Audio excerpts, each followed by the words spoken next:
Hello, everyone. This is another Black Conservative. I'm Ryan Bolin. Thank you all for joining me. So apparently 12 individuals were arrested in 2020 for protesting due to the George Floyd situation that occurred here in the city, in my hometown city of Cleveland, Ohio.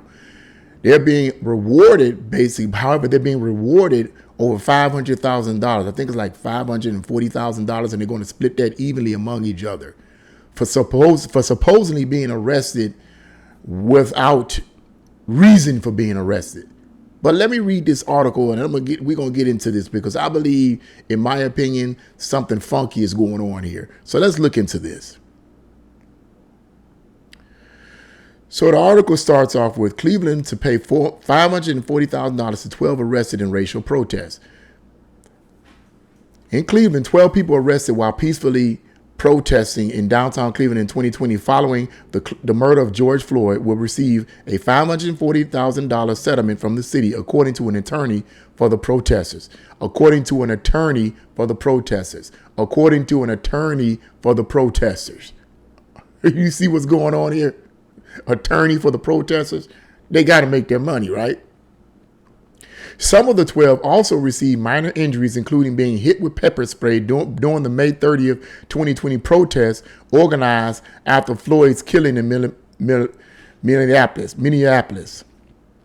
Boy.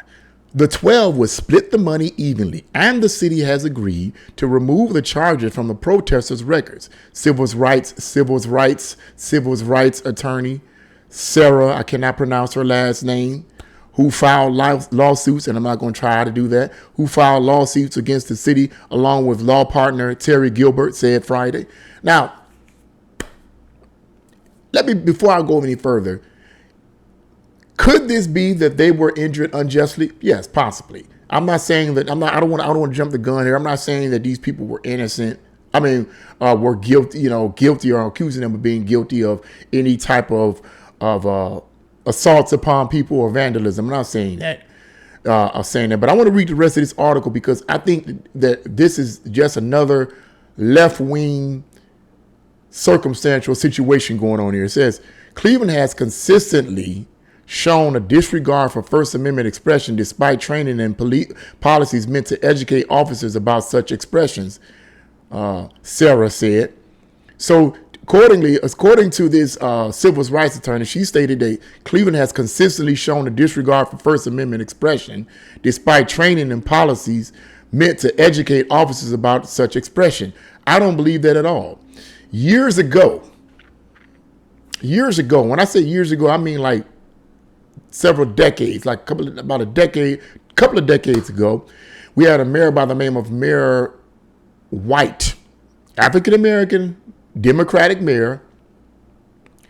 And this African-American Democratic mayor allowed a KKK rally to take place here in downtown Cleveland.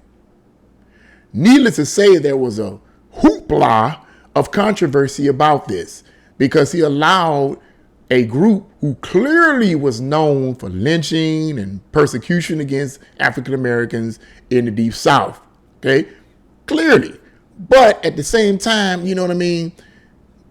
They had a right to express what they believed.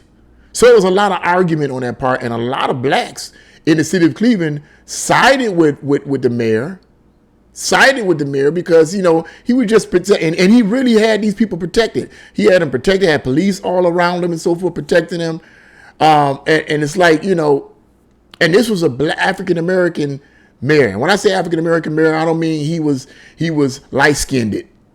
I mean, he was like black of black, okay? So somebody said, well, he's light-skinned. No, he wasn't light-skinned. He was black of black. What's my point? My point is that blacks at the time sided with a black mayor, Democratic mayor, who clearly had police protection for the KKK to express their opinions and their views. But here we have a civil rights attorney talking about something Cleveland has consistently shown a disregard for First Amendment expression. Well, she don't know her history about the city of Cleveland because clearly that's not the case. Anyway, she said, quote, police were, quote, unprepared, they were untrained, they were unsupervised, and they didn't like the message on May 30th, and they acted out, she said. I'm going to close the article on there. And they acted out. I believe that is a complete lie. This is attorney. She has to get her money. Okay. She has to get her money, so she's going to tell these lies. She said they completely acted out. That is not true. Let me say this in the closing of this. I'm going to sum this up. This happened on a Saturday when we had Black Lives Matter. I don't know if Antifa was involved, but I know Black Lives Matter was involved. And I was not, I think it's happened on a Saturday. It was one of the days, but it was on a day that I was off. It might have been Saturday. I was off that day. And I heard Black Lives Matter came out there and tore up everything. Now, there may have been some peaceful protesters. But when Black Lives Matter and Antifa and other far left radical groups get and infiltrate these calm, quiet groups, all hell breaks loose. And everyone that knows the history of Black Lives Matter and Antifa and other far leftist groups, you know that's the case. And that's exactly what happened in the city of Cleveland. Now, I'm not saying that these individuals that were arrested were a part of that. But if they got pepper sprayed or whatever, I'm pretty sure that the pepper spraying wasn't on purpose. I'm pretty sure the police officers weren't like, you know what, I'm tired. I hate black people. Let me just spray some pepper spray in there and mess these people up. I'm pretty sure that wasn't intentional. I'm pretty sure that wasn't intentional. You had Black Lives Matter. Let's go back to this Black Lives Matter thing. So they came down and tore up everything. I work at Tower City. They came down there, from what I was told, tore up Tower City, tore the front doors up, went inside the mall, caused all kinds of ruckus, ramshacked many of the businesses. Ramshacked many of the businesses. When I came back next day, the city had boarded up all these different stores that had been tore up. The city had boarded them all up and blocked off or sanctioned large sections of downtown Cleveland. I had to literally, when the bus dropped me off, it dropped me way off in Timbuktu somewhere. I had to walk almost a mile to get to my job because everything was blocked off. Tower City was boarded up with plywood. There was no bike patrol. We had to do everything on the inside of Tower City. It was crazy because of Black Lives Matter. And when you mix in with these people or they mix into your group, you're going to have trouble. And I think that that's what happened here. Black Lives Matter mixed in with this group who may have been peaceful. These protesters, rather, who may have been peaceful. They let Black Lives Matter infiltrate them. And then maybe the spirit of Black Lives Matter protesters and their energy, demonic energy, got on them and they started acting crazy. I don't know. But they said the police were unprepared. They were this, they were that. That's not the police's fault.